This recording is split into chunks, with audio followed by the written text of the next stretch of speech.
જય માતાજી મિત્રો, વિચાર મંથનમાં તમારું સ્વાગત છે। વિચાર મંથનનો આજનો વિષય છે ધીરજના ફળ મીઠા। આ બાબતની આપણને બધાને ખબર જ છે। ધીરજ રાખવાથી આપણે આપણું ધાર્યું કાર્ય પણ પાર પાડી શકીએ છીએ। એ પણ એક મહત્વની બાબત છે। મિત્રો, તમારે જીવનના કોઈ પણ ક્ષેત્રમાં સફળ થવું હોય, જોઈતી પ્રગતિ કરવી હોય, જોઈતો લાભ હાંસલ કરવો હોય તો ધીરજ રાખવી પડે છે। ઉતાવળ કરવાથી કામ બગડી જતું હોય છે, એટલે ધીરજ રાખીએ તો આપણું કાર્ય પાર પડી જતું હોય છે। આ વિષય ઉપર એક ઉદાહરણ યાદ આવે છે મને। એક આદિવાસી કન્યા કિશોરી, જેને પોતાની બાલ્ય અવસ્થાથી જ ભગવાનના નામમાં, ભગવાનમાં પ્રેમ જાગેલો। નામ તેનું શબરી। સંસારની બધી બાબતોમાંથી તેનું મન નાનપણમાંથી જ ઉઠી ગયેલું। જ્યારે ટાઈમ મળતો ત્યારે ભગવાન શ્રી રામનું નામ સ્મરણ કરતી રહેતી। હવે આ શબરીના ઘરે તેના લગ્નનો પ્રસંગ આવે છે। શબરી જે વિસ્તારમાં રહેતી હતી એ આદિવાસી જંગલ વિસ્તારના સરદારની કે રાજાની દીકરી હતી। નાનપણમાં જ તેના લગ્ન નક્કી કરી નાખવામાં આવે છે અને તેના લગ્નનો પ્રસંગ આવે છે। અને લગ્નના પ્રસંગને થોડા દિવસોની વાર હોય છે અને એ એક દિવસ ફરવા નીકળી હોય છે। તો પોતાના વિશાળ આવાસની બાજુમાં એક મોટો વાડો જોવે છે। ત્યાં એ વાડાની અંદર પૂરેલા મૂંગા પશુઓને જુએ છે। તેઓ ભૂખ્યા તરસ્યા આક્રંદ કરતા હોય છે। શબરીને સમજાતું નથી કે કોઈ દિવસ આટલા બધા આ ગાય, ભેંસ, બળદ અને હરણ જેવા પ્રાણીઓને આટલી બધી સંખ્યામાં પકડવામાં આવ્યા નથી, તો અત્યારે શા માટે પકડવામાં આવ્યા છે? તે એની બહેનપણીઓને પૂછે છે। તેની બહેનપણીઓ તેને કહે છે કે તારા લગ્નની મિજબાની કરવાની છે, તારા લગ્નની ઉજવણીમાં ભોજન સમારંભ રાખવાનો છે, તો એના માટે જમણવારની તૈયારીના ભાગરૂપે આ પશુઓ બાંધવામાં આવ્યા છે, એ પશુઓને પૂરવામાં આવ્યા છે। મિત્રો, શબરી પોતાની બહેનપણીની આ વાત સાંભળે છે કે ઓહો હો, આટલી બધી જીવ હિંસા, અને એ મારા લગ્નના જમણવારની પાછળ। એક તો આમે શબરીને વૈરાગ્ય ભાવ જાગી ઉઠ્યો હતો। આ બધું જાણીને વધારે એનું મન વિરક્ત થયું। આ બધી જંજાળમાં આમે પડવા માંગતી નહોતી। તે ત્યાંથી નાસી છૂટે છે અને ત્યાંથી આવે છે મતંગ ઋષિના આશ્રમે। મતંગ ઋષિને પૂછે છે કે પ્રભુ, મારે મુક્તિ જોઈએ છે અને મને સંસારમાં કોઈ રસ નથી।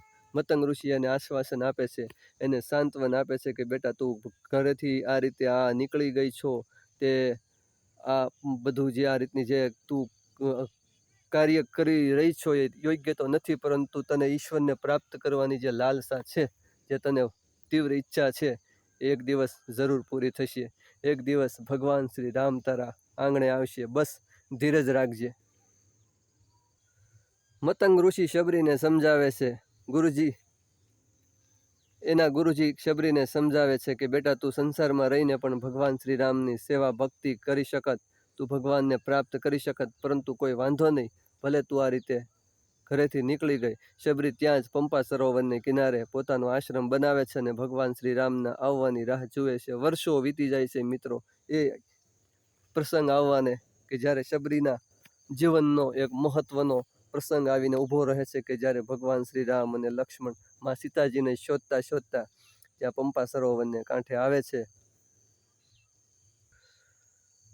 ત્યાંથી આગળ ચાલતા ચાલતા માતા શબરીના આશ્રમે પહોંચે છે। માતા શબરી ત્યારે વૃદ્ધ થઈ ગયા હોય છે, એમની અવસ્થા સાવ વૃદ્ધ થઈ ગઈ હોય છે। એટલી બધી પ્રતીક્ષા કરી હોય છે માં શબરીએ.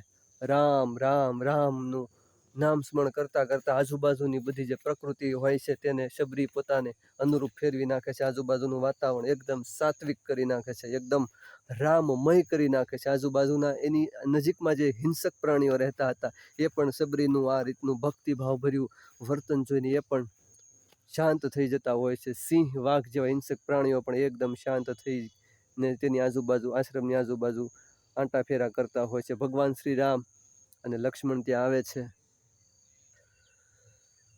માં શબરીની ભગવાન શ્રી રામને દર્શન કરવાની ઈચ્છા પૂરી થાય છે. શબરી ભગવાન શ્રી રામના દર્શન કરીને પોતાની જાતને ધન્ય અનુભવે છે કે ઓહો હો, મારું જીવન સફળ થયું. મિત્રો વિચાર કરજો, શબરી નાનપણથી નીકળી ગયેલી અને તેની જિંદગીની છેલ્લી અવસ્થા, વૃદ્ધાવસ્થા આવી લાગી ત્યારે ભગવાન શ્રી રામ મળ્યા. શબરીએ કેટલી ધીરજ રાખી છે મિત્રો. આપણે તો કોઈ નાની અમથી વાતમાં થોડાક દિવસોનો ધીરજ પણ રાખી શકતા નથી. વિચાર કરો, શબરી માતાએ કેટલી ધીરજ રાખી છે. શબરી માતાને ભગવાન શ્રી રામ મુક્તિ આપે છે, શબરી માતાને મોક્ષ મળે છે અને શબરી માતાએ ધીરજ રાખી હતી, ભગવાન શ્રી રામની ભક્તિ કરી હતી, એના ફળ સ્વરૂપે તેને મોક્ષ મળે છે અને ભગવાન શ્રી રામના દરબારમાં સ્થાન મેળવે છે. તો મિત્રો, કહેવાનો મારો અર્થ કે ધીરજ રાખવાથી માણસ ધાર્યું કરી શકે છે. બસ શરત છે એટલી જ કે આપણે ધીરજ રાખવી પડે. આપણે કોઈ મહત્વનું કાર્ય હોય, આપણે સંસારી મનુષ્યો એટલી બધી ધીરજ તો ના રાખી શકીએ મિત્રો, કારણ કે અત્યારની ભાગદોડ ભરી જિંદગીમાં અને આવું કોઈ લક્ષ્ય કે હેતુ આપણી આગળ છે નહીં કે આપણે વર્ષોના વર્ષો વૃદ્ધાવસ્થા સુધી કોઈ બાબતને લઈને પ્રતીક્ષા કરી શકીએ. પરંતુ મિત્રો, જીવનમાં જે બાબતમાં આપણને, જે કાર્ય માટે આપણે મથતા હોઈએ, મહેનત કરતા હોઈએ, તેના માટે મિત્રો ધીરજ રાખવી ખૂબ જરૂરી છે. તો મિત્રો, જે બાબત હોય આપણા જીવનની, પોતાની લાઈફમાં ધીરજનો ગુણ અપનાવવો ખૂબ જરૂરી છે, જેથી આપણું કાર્ય પણ સારી રીતે થઈ શકે અને આપણું ધાર્યું પણ થઈ શકે અને આપણને આપણા કાર્યમાં સફળતા પણ મળે. તો ધીરજના ફળ મીઠા એ બાબત ઉપર આજે આટલું વિચાર મંથન. બસ, જય માતાજી મિત્રો.